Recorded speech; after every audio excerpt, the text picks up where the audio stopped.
tá, o Instagram tá ao vivo. Instagram ao vivo, YouTube ao vivo. Boa noite, Instagram. Boa noite, YouTube. Estamos aguardando o Facebook entrar no ar.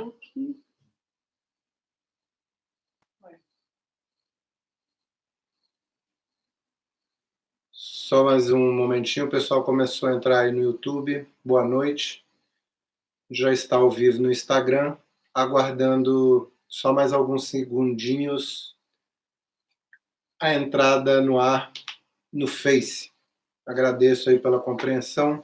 Se puder dar um alô aí, se está ouvindo o áudio bem, dá um feedback aí no YouTube, eu agradeço também.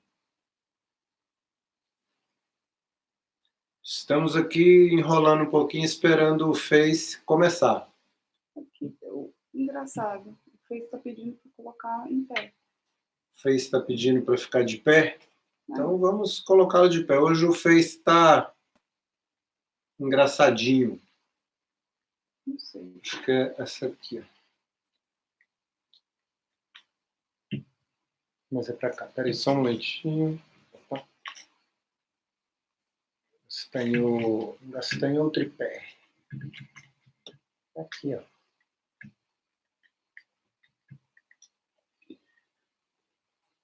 Paciênciazinha aí que o Facebook inventou uma moda aqui agora diferente, que ele sempre fazia horizontal e agora pediu transmissão vertical. Está adaptando aqui o tripé.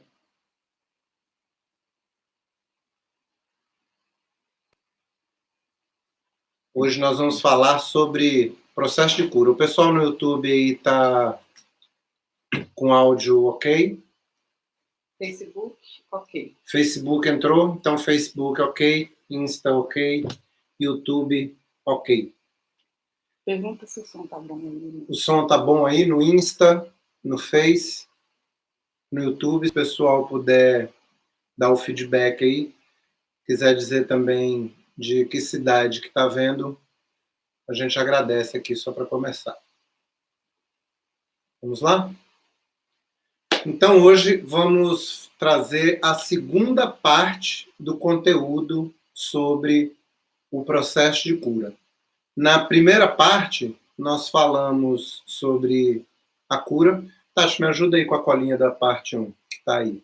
Na parte 1, a gente falou sobre a cura, a volta a si mesmo, a expansão da consciência, a integração do inconsciente, o alinhamento entre os 4 corpos e as crises de cura. Beleza. Então, para qualquer referência que tenha hoje aqui nessa live, embora os assuntos sejam bem independentes, se eu citar algo, é só você assistir aí a live anterior, tá? O registro aí no YouTube. No YouTube também a gente tem postado os melhores momentos das lives, os trechos mais curtos, com as melhores passagens. Então tem essa coleção aí no YouTube. É só você acessar lá e é um conteúdo que está ficando muito, muito, muito bacana. Então hoje, na segunda parte sobre o processo de cura, nós vamos falar sobre as fases do processo de cura, as camadas do processo, as alternativas durante o processo de cura, as abordagens sutis e as abordagens drásticas, qual é melhor adequada essas duas abordagens, e também sobre as crises de cura. Lembrando que esse conteúdo, basta entrar aí na página do Festas que Curam, ou na página da Vivência em Cura, e procurar por esse conteúdo para você ter, além dos vídeos, das lives, tem um conteúdo escrito, que embasa isso tudo que a gente está falando aqui, que já está codificado. Beleza? Então vamos lá. As fases do processo de cura é interessante para saber, antes sobre esse assunto, entender de que tipo de cura sobre a qual estamos falando. Isso aí a gente falou na primeira live. Mas, assim, resumindo, é a cura holística, a cura integral do ser, o healing. Agora, vale para qualquer tipo de cura, digamos assim. Só existe um tipo de cura, porque toda cura é una, é integral. Agora, a gente numa abordagem mais ortodoxa, mais tradicional, entende muitas vezes a cura como a cura da doença. Algo que estava doente e de repente fica saudável. Uma cura de um câncer, de uma dor de barriga, uma dor de cabeça, algo nesse sentido. Agora, a cura que a gente entende, a cura do ser, a cura profunda, a dissolução de padrões indesejáveis e por aí vai, ok?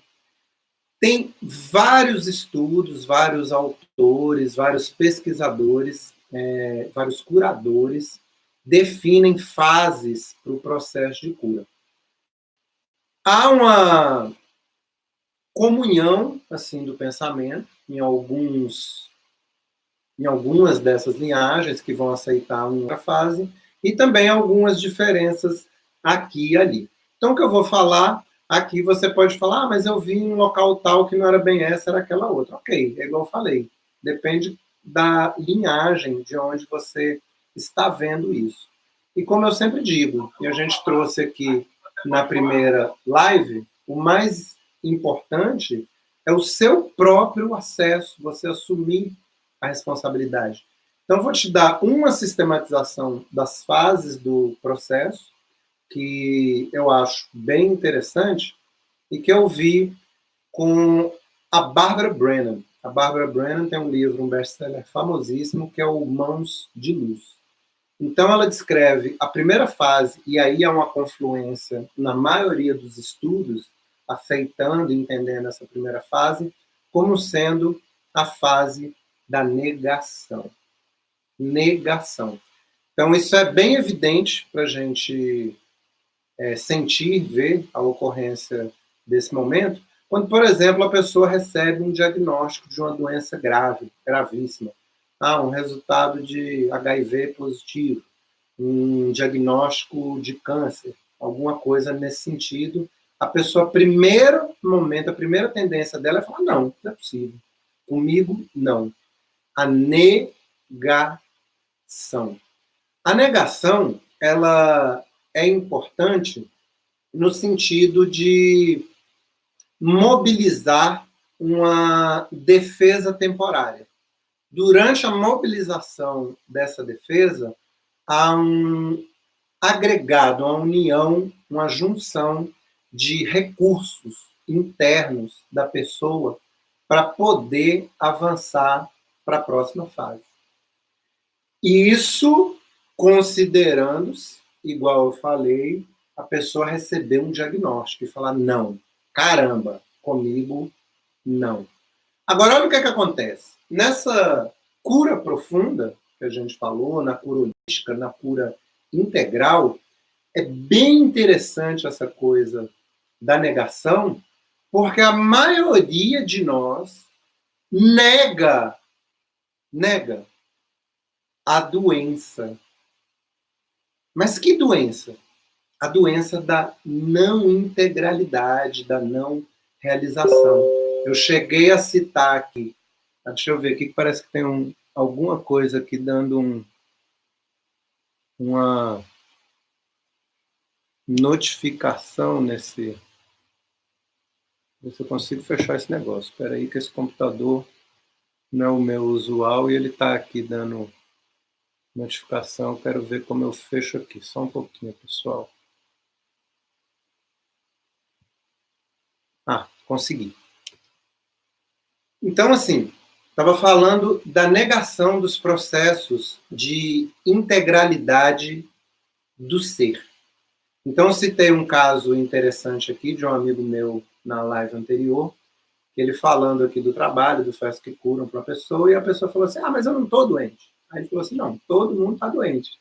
A pessoa é que não sabe. E a gente também já fez live aqui, a gente sempre está falando das respostas de cura. Então, dentro das respostas de cura, a gente fala do nosso lado controlador, nosso lado guerreiro. E uma das características do nosso lado controlador é a negação de sentimentos, e para negar sentimentos, nega os fatos.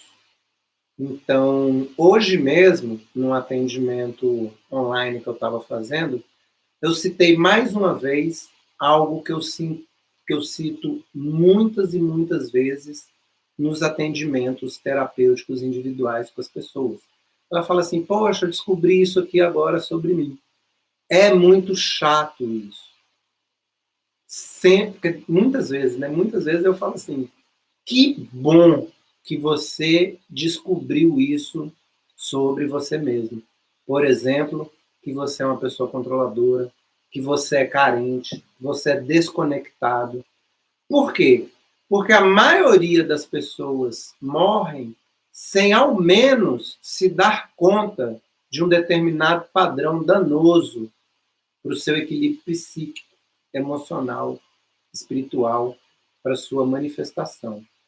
Então, a negação ela vai a esse nível e a esse ponto também, entende? Então, quando você... Eu, por exemplo, vou dar um exemplo, eu gosto de falar dos meus exemplos que fica fácil. Quando eu aprendi sobre as respostas de cura e tive contato com a minha carência e descobri, mediante esse contato, que eu sugava as pessoas, ou seja, era um vampiro energético, porque as pessoas falam, o fulano me suga, o fulano me suga. Todo mundo, mas ninguém quer ser o feinho da história. Mas quando eu vi que eu usava as relações para sugar, caramba, doeu muito, doeu bastante, descobri a carência. Agora, a cura é maravilhosa. A cura é linda.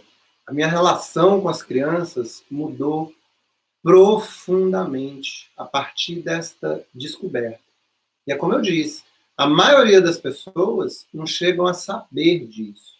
Elas negam. Então a cura não começou. Por quê? Porque ela não chegou lá nem na primeira fase de se confrontar, alguém falar é isso, ou ela perceber é isso e falar não. Já é uma negação no nível mais profundo, de nem olhar, nem saber, nem tomar consciência daquilo. Então, no nível de cura que a gente fala, é importante refletir sobre isso. E entender que no nível comum, primeiro momento onde a gente nega, tem aquele impacto da descoberta, é o momento de respirar para ir para a próxima fase. A próxima fase, a fase da revolta. Não pode, não dá, não pode ser, eu não aguento. A fase da revolta, ela, se a da negação prepara, a da revolta, ela... Realmente, eu cheguei a falar que a negação mobilizava o recurso, né? A negação é só um momento para ganhar tempo. Quem realmente mobiliza o recurso é a fase da revolta. Ok, agora, se você se perder na fase da revolta, se ela for longa demais, aí não. Aí você não vai conseguir se lançar ao próximo passo, que é a negociação. Na fase da revolta, ainda tem algo interessante. E daí, a gratidão por você que está tendo interesse por esse conteúdo. Porque muitas das vezes a gente não está nem falando da sua cura, mas das pessoas em volta. E se você tem conhecimento dessas fases, ajuda. Por quê? Porque se você sabe que é natural, que é comum a fase da revolta, e se você tem um parente próximo, alguém querido, que recebe uma notícia de uma doença grave, você já sabendo que vai ter essa fase após a negação, você pode relevar com facilidade qualquer desafinada no processo que ocorra por parte da pessoa. Porque ela está revoltada, e no meio da revolta você pode fazer parte do pacote, entende? Ela pode ser estúpida com você, ser grossa. Isso falando de um processo, igual eu disse, assim, bem evidente. A pessoa recebeu um diagnóstico. No dia a dia, a fase, o nível de cura que a gente fala do despertar do ser. Então, se você encontra uma pessoa ignorante, de alguma forma, se mordendo ou mordendo você, e você consegue manter essa consciência, é uma inspiração para você respirar fundo e saber que faz parte do processo pelo qual a pessoa pode estar passando, e você ser uma força e não mais um que de repente a abandona. Porque é comum, na fase da revolta, a pessoa que já está numa fase difícil, por conta do chilique que ela deu, na sequência ela se vê sozinha, sem apoio. Triste. Então, assim, é bom a gente saber disso. Mediante você atravessando a fase da revolta, você passa para o próximo passo. É a fase da negociação. É uma negociação entre você e a vida, e a existência, e Deus. É um momento, assim, de questionamento e reflexão profunda. Na fase da negociação, pode pintar uma culpa por conta de comportamentos passados. Você fala, puxa, eu estou nessa, mas por conta disso, daquilo outro. É comum também aí uma promessa. Fala, se eu sair dessa, nunca mais eu vou fazer isso, não vou fazer aquilo, eu vou me dar uma chance. Vou fazer isso, aquilo outro. E há também, muitas das vezes, e aí tem que ter cuidado, autopunição. Porque essa culpa que começou ali, se você deixar tornar uma autopunição, aí piora o processo. Aí é gasolina na fogueira. Então, estar atento, saber que isso acontece, te ajuda a despertar para se livrar da autopunição. Próxima fase do processo, a depressão. A depressão ela pode ser startada por vários fatores distintos. Um deles é da pessoa não ter acolhido a fase inicial da negação. Ela não negou lá no começo, não teve o tempo para se preparar, ou já partiu direto para a revolta, o negócio já não ficou bem feito. Aí, já no meio do processo, com mais carga ainda, pode ser a hora que venha a negação, e essa negação se soma àquela carga e vai se transformar na depressão. A depressão também pode vir por conta da não aceitação da perda de hábitos, de um estilo de vida, de uma parte do corpo. Às vezes você vai ter que passar por uma cirurgia e que vai perder uma parte do corpo. E aquilo vai te levar ali à depressão, uma profunda tristeza. E a gente já falou aqui um pouco sobre isso na primeira live, a gente vem trazendo esse conteúdo cada vez mais, da nossa identificação com alguém inseparável, com esse eu. Então, eu me identifico com esse corpo. Então, eu tenho uma total identificação que eu sou essa matéria física aqui. E, de repente, essa matéria física vai perder um rim, vai ter que amputar um pé, vai ter que tirar, às vezes nem amputar, vai ter que tirar, sei lá, gorduras, uma parte, enfim, fazer enxertos. E pode mexer muito com a pessoa e ela não conseguir lidar com isso. E também pode ter a rejeição a tratamentos fortes, profundos, com a quimioterapia, cirurgia, a sedação, a anestesia, entrar na anestesia geral. Enfim, a depressão pode vir nesse bojo, nesse complexo todo de coisas. O processo andando e funcionando corretamente vai abrir as portas para você avançar para a próxima fase, que é a aceitação. A aceitação é um momento, se lá atrás você questionou os seus hábitos, na aceitação é a hora de fazer a revisão dos hábitos. Você aceita mudar de vida, você se vê numa nova perspectiva. Por exemplo, digamos que você vai perder uma visão, tem 2 olhos, um vai ficar inutilizado, caramba, Na aceitação, ok, agora vai ser assim, como é que vai ser para eu enxergar só com esse olho, como é que eu vou fazer, como é que eu vou fazer agora para andar de muleta ou andar numa cadeira de roda.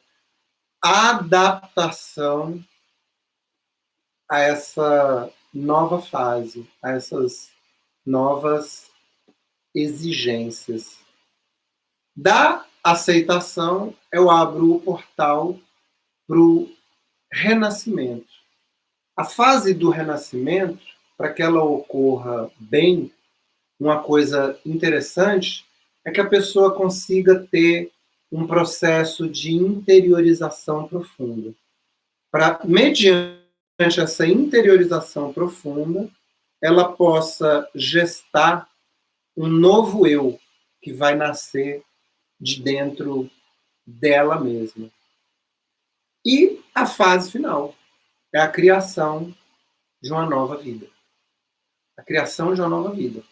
Então, nos exemplos que eu dei, às vezes aí na percepção, pode ter ficado assim um magnetismo para achar foi algo muito grave, né? Igual eu falei, uma cirurgia, teve uma perda de um sentido, um decréscimo, alguma coisa assim.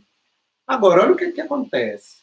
A gente vendo sobre a ótica de mudar padrões, por exemplo, eu citei o da carência. Você pode passar por isso aí tudo. Você deixar a carência para trás, construir uma nova vida sem a carência, você percebe a libertação, a liberação disso, mesmo que seja a adaptação de um contingenciamento da manifestação física. Igual eu falei, às vezes da visão, a sua capacidade locomotora. A gente vê acontecer muito com o ser humano o envelhecimento. Então, como o envelhecimento, não vou dizer que doença. Agora, ver no paralelo como se adaptar a esse corpo envelhecido para se manifestar com alegria, com saúde, com vitalidade, com a utilidade que já é própria da natureza do nosso ser. Não cair em armadilhas para se sentir menos ou mais, seja lá pelo que for. Então, o resgate dessa consciência maravilhosa que somos,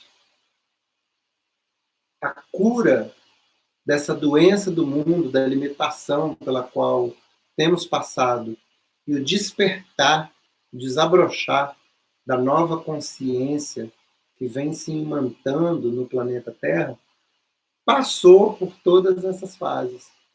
Para concluir essa parte aí das fases do processo, lembrar que isso pode ter um vai e vem, uma fase se encavalar ali com outra. E em relação aos processos, como a gente fala, do despertar da consciência, do desenvolvimento das suas capacidades psíquicas, das suas habilidades emocionais, você pode estar em uma fase em relação a uma coisa e em outra em relação a outra. Entende? Pode estar começando a descobrir a sua carência, mas você já estava trabalhando, por exemplo, sei lá, a sua desenvoltura física, deixar de ser chato, ok? De chatear as pessoas, de usar uma defesa provocativa, de sair de uma miséria financeira, de isolamento pessoal, irritação com baixos estímulos. De repente você está num processo e no outro, em vários momentos distintos, e você consegue dar uma parada, olhar para isso tudo e se tratar com carinho, para reconstruir essa nova vida, sem a limitação anterior, sem o desequilíbrio anterior. Vamos falar, então, das camadas do processo de cura. A consciência, ela se estrutura mais ou menos assim como as camadas de uma cebola ou as pétalas de uma flor. Então, várias camadas sobrepostas. E quando a gente tem um padrão, muitas das vezes é bem comum, eu falei, por exemplo, a carência. Você, de repente, percebe a carência e cura uma camada externa dela. E aí, de repente, você tem um período de colheita de bênçãos, de gratidão, uma fase legal de vida. Daqui a pouco, quando você vê, você está lá, caramba, a carência de novo. Relação afetiva. Você trabalha, muda a sua forma de ser, daqui a pouco aparece de novo. O ego, ele tem uma força tremenda para voltar a ser o que ele era. Então, muitas das vezes a gente avança numa coisa, tem a colheita, passa 1 ano, 2 anos, quando você vê, está no mesmo lugar de novo. Não é o mesmo lugar de novo, é a mesma questão de novo, numa oitava de profundidade diferente. Uma oitava de profundidade mais funda. Até você chegar à última camada daquilo e acabar com aquela questão de vez. Essas camadas podem ser para uma questão, ou, em algumas tradições, fala-se da noite escura da alma, ou véu de lágrimas. A gente já falou disso aqui na live sobre a vivência mística, as fases do processo de iluminação.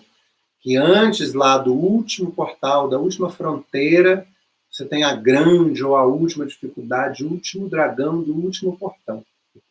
Uma metáfora para trazer o romper, o atravessar da última limitação, que poderia segurar, poderia prender a nossa consciência.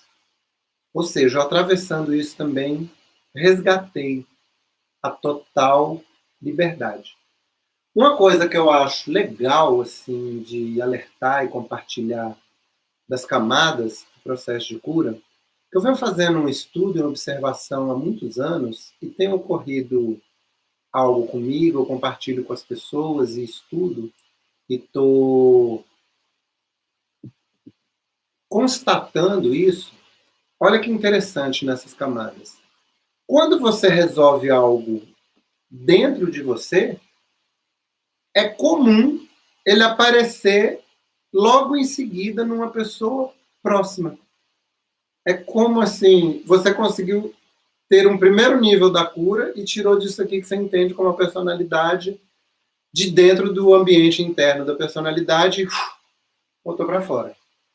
Aí parece que daqui a pouco alguém próximo à situação vem. Por exemplo, um padrão de dívida. Você descobre, né, que tem a doença aí da dívida financeira. Você está metido nisso, envolvido com isso, aí você começa a se trabalhar terapeuticamente e processa e descobre coisas e cura e toma providências práticas também, óbvio, e de repente você sana a sua vida financeira. 2 fases de camada, igual eu falei. Pode ser que você limpe durante um tempo, passe um tempo e depois volte. Ou pode ser que você limpe e não vai mais voltar, você não vai mais se endividar. Por sua própria conta. Mas pode ser que amanhã você precise assumir uma dívida do seu pai, do seu filho, de uma pessoa próxima. Entende? Ou uma pessoa próxima que você gosta está endividada e você pode até não assumir a dívida dela, mas de repente sobra para você.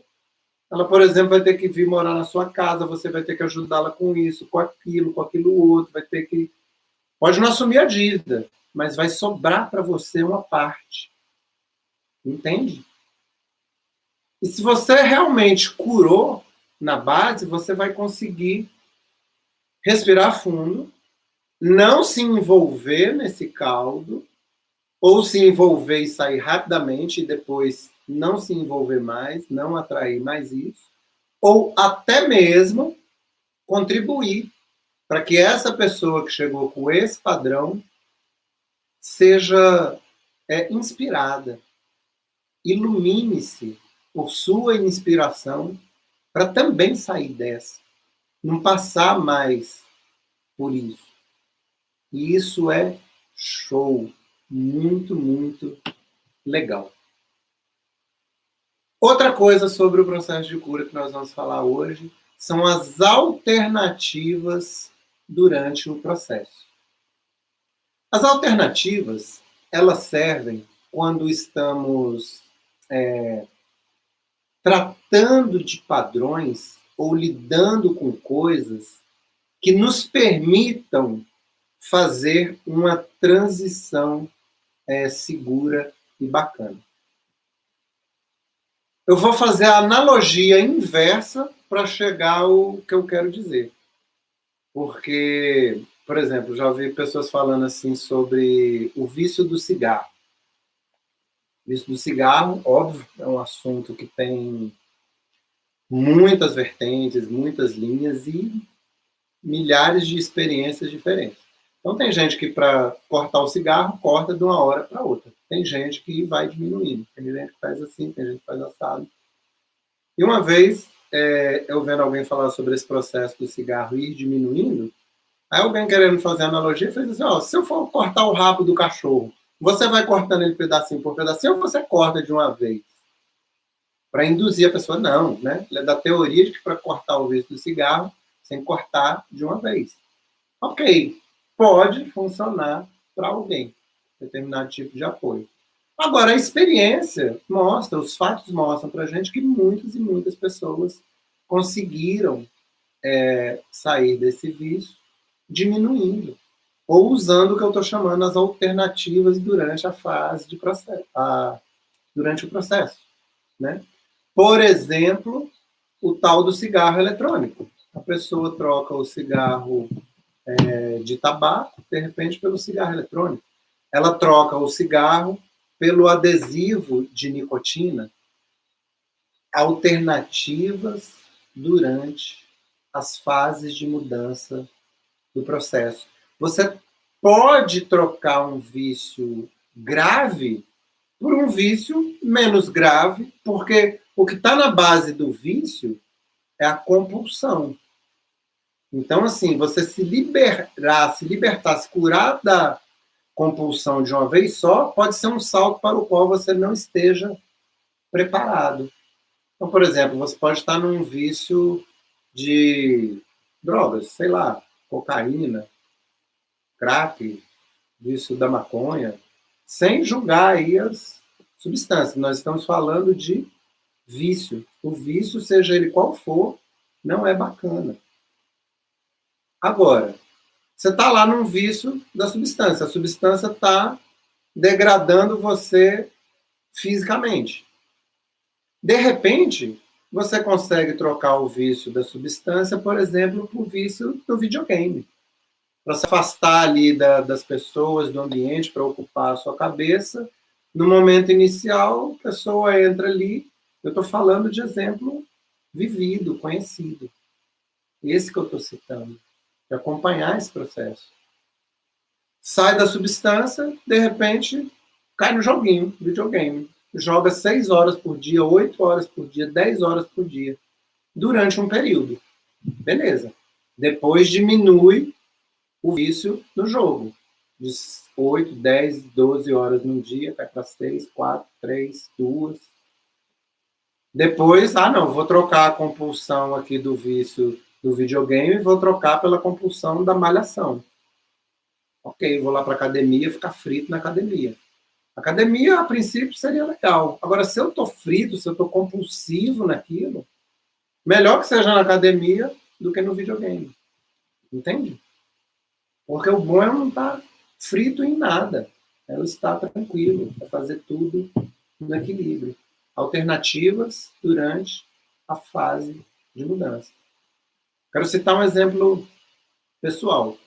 Eu, como muitas pessoas neste mundo, aprendi assim que a diversão estava ligado ao que se chama, na época nem usava esse termo, mas balada.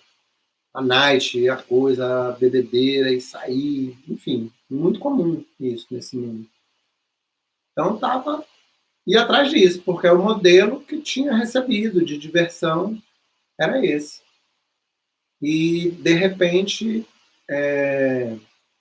eu passei, assim, eu tive uma grata oportunidade de lidar com festivais de arte, de cultura, de música eletrônica, e os utilizei para transformar todo esse padrão.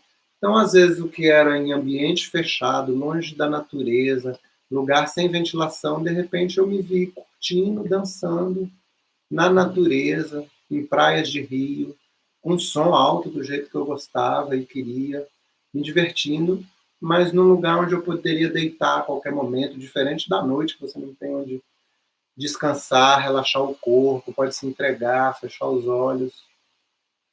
Uau! Inclusive daí vem o nascimento de todas as ideias, todas as bases, todas as vivências que nos trouxeram hoje ao Festas que Curam.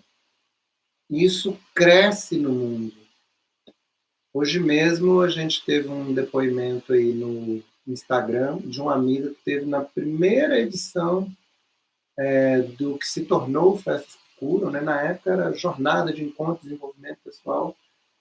Ela está em Bali e falou que em Bali já está forte o movimento das festas conscientes. Então, a celebração louca que se tem hoje é por falta de uma alternativa. As pessoas usam substâncias psicoativas para ficarem loucas, inclusive usam esse termo, estou doidão, estou chapado. Que diz respeito à nossa ancestralidade das medicinas curativas da natureza, da floresta. Que desvirtuação, que falta de alternativa de conhecer processos que esclareçam a nossa mente. Eles estão aí. Isso tem para tudo, para todos os tipos de cura que estamos procurando e pelas quais o mundo está precisando neste momento. Alternativas durante a mudança. Abordagens sutis e abordagens drásticas no processo de cura. Isso aí é bem interessante. Olha o que rola. Há um tempo atrás, surgiu um termo chamado medicina alternativa. Aí depois virou medicina complementar ou práticas complementares. Uau!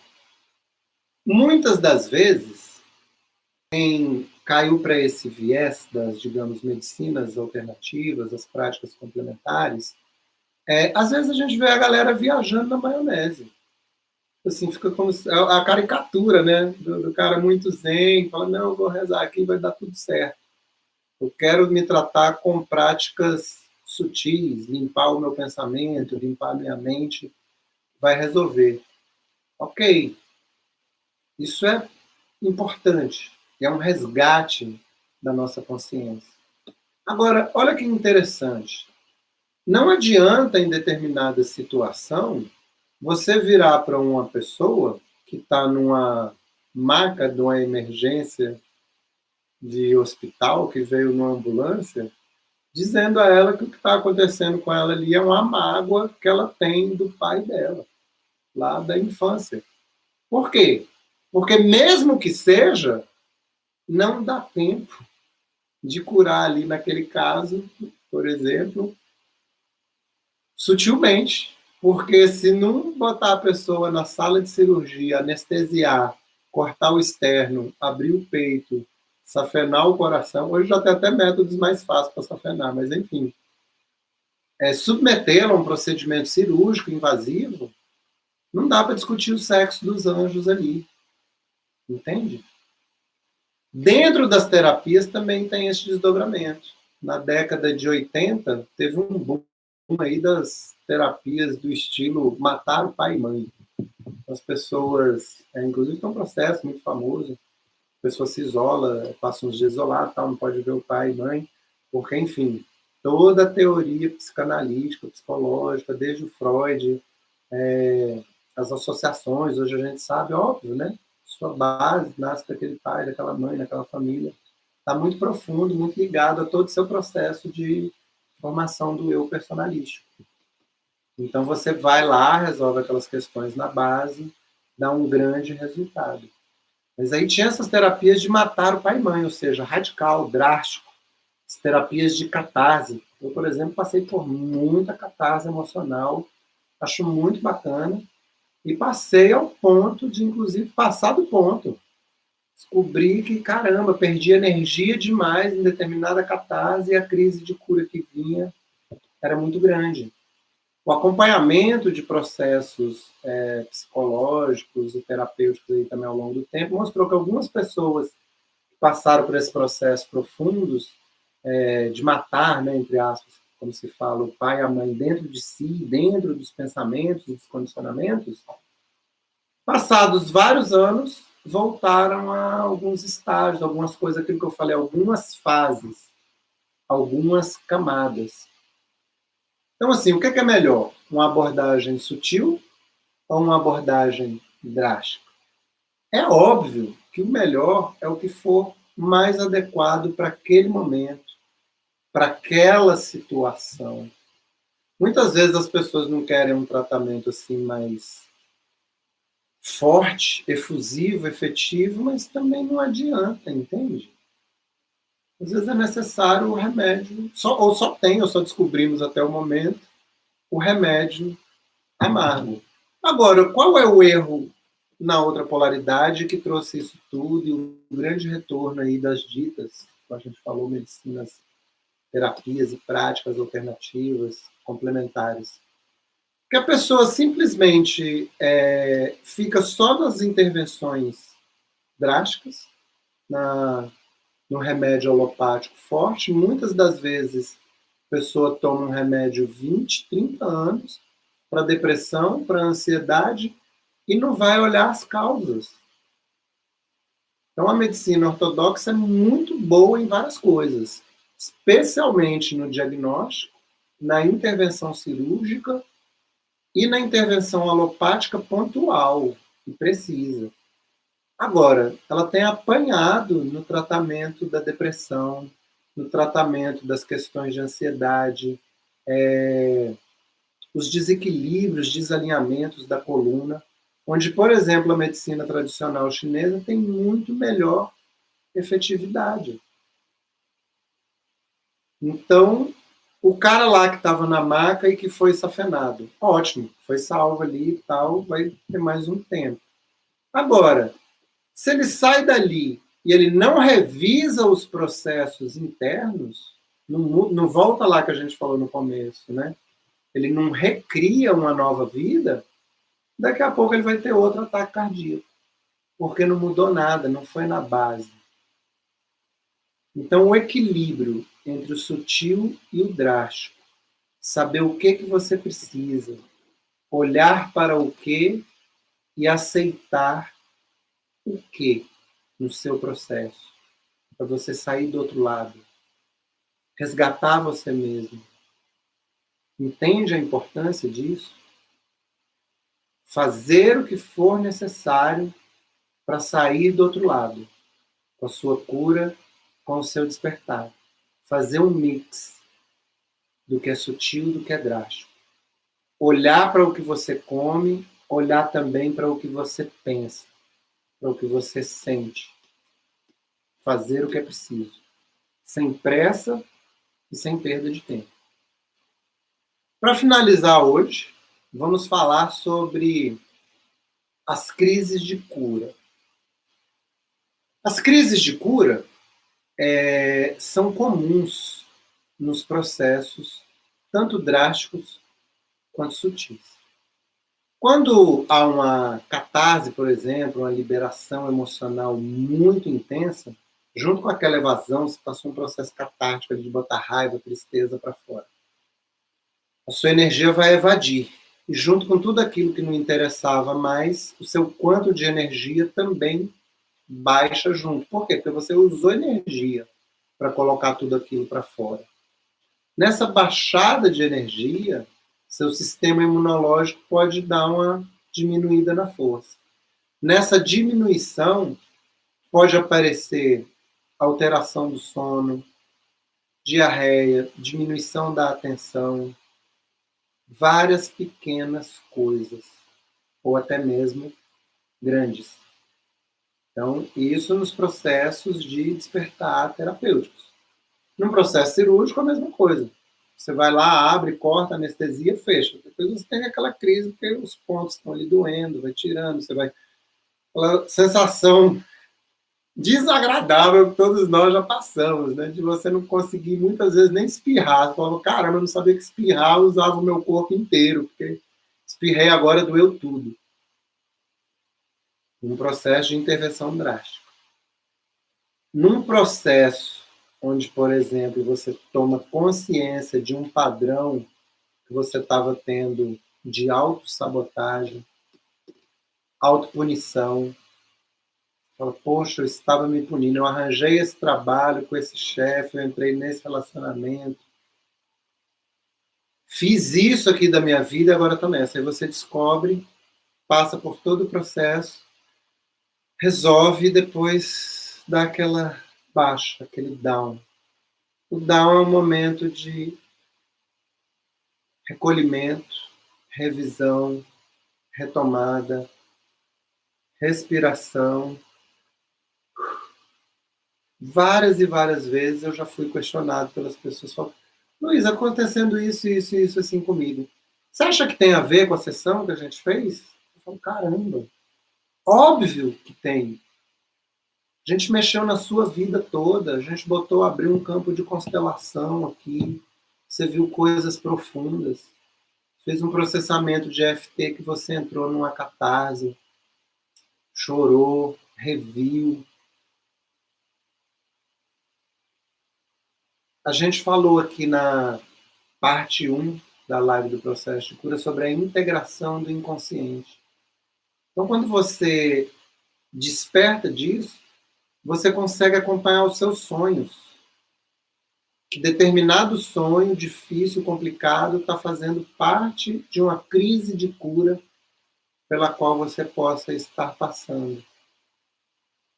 É lindo o processo. Lindo de você passar mal? Óbvio que não. Lindo de você passar bem, de você despertar, de você acordar. E saber que mesmo a crise ali está fazendo parte. Para que cada vez ela seja menos intensa.